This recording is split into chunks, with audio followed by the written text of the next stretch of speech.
Youth unemployment. It feels like a massive, frustrating puzzle, doesn't it? We've got all these incredibly smart, educated young people ready to go, but finding a real foothold in the workforce seems tougher than ever. Well, in this explainer, we're going to look at a perspective that completely flips this problem on its head. I mean, it's the question on everyone's mind. You did everything you were supposed to do, right? You went to school, you got the degree, so why is getting started such a struggle? It's this disconnect that can feel really personal and just confusing. But what if the issue isn't really the economy, or the job market, or even your resume? What if the whole problem is a fundamental misunderstanding of what your first decade of work is actually for? Let's dive into a pretty different diagnosis. At the very core of this whole thing is a concept we can call the great mismatch. It's basically this clash of expectations that, sets both young people and employers up for failure right from the get-go. When you really boil it down, the problem is kind of simple. On one side, you have young graduates who, understandably, are looking for a place to earn money. But on the other side, you've got society, businesses, organizations. And their main goal isn't just to hand out cash. They're looking for people to contribute, to solve problems, to actually do work.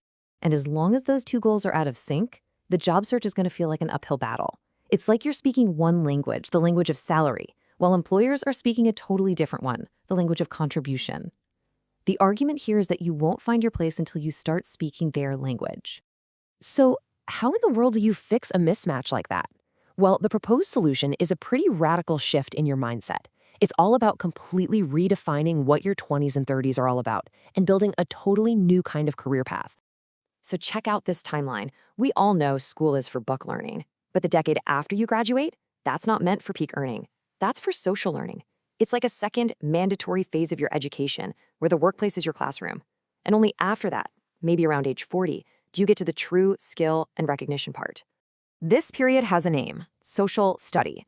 Your first job isn't your career. It's more like your apprenticeship in the real world. The main goal isn't to get rich quick. It's to observe, to learn the unwritten rules, to figure out how people and systems actually work.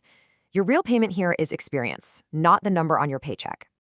Okay, but I hear you. You still have to live, right? You've got bills to pay.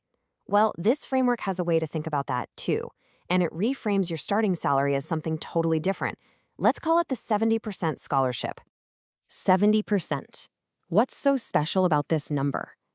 Turns out it's presented as the key to understanding your financial place in the world when you're just starting out. It's really simple. If an experienced pro in a job is earning 100%, a newcomer who's there to learn the ropes can naturally expect to get about 70%. But it's the meaning behind that 70% that changes the entire game. And here is the big mental shift. That 70% isn't a low wage that reflects what you're worth. No, it's a social scholarship. Think of it this way. Society is literally paying your living expenses so you can attend the university of the real world. Your employer is funding your practical education. From this point of view, demanding 100% of the pay when you don't have 100% of the experience is seen as a sign of immaturity. Accepting that scholarship gracefully shows that you get the deal. You're here to learn first, so you can truly contribute later. Of course, it's a tempting idea, right? Just skip this whole social study phase and go right for the full paycheck. But the source material has a pretty serious warning for anyone who tries to take that shortcut. The argument goes like this. An educated person who takes a job that doesn't use their education just for the higher pay is actually setting themselves up to fail. They'll likely perform that work worse than someone who is truly dedicated to that craft. Why? Because their education didn't prepare them for those specific skills, and if their only motivation is money, they'll underperform and pretty soon be replaced. All right, so let's say you stick with it. You embrace the path of social study. What's the payoff for all that patience? Well, this is where the long-term strategy pays off big time. This is the breakthrough. It all starts with what you already have, that foundation of theory and ideas you got from school. That's ingredient number one. Then you add the second absolutely crucial ingredient, 10 or 15 years of that social study. We're talking real-world, in-the-trenches experience of how things actually get done.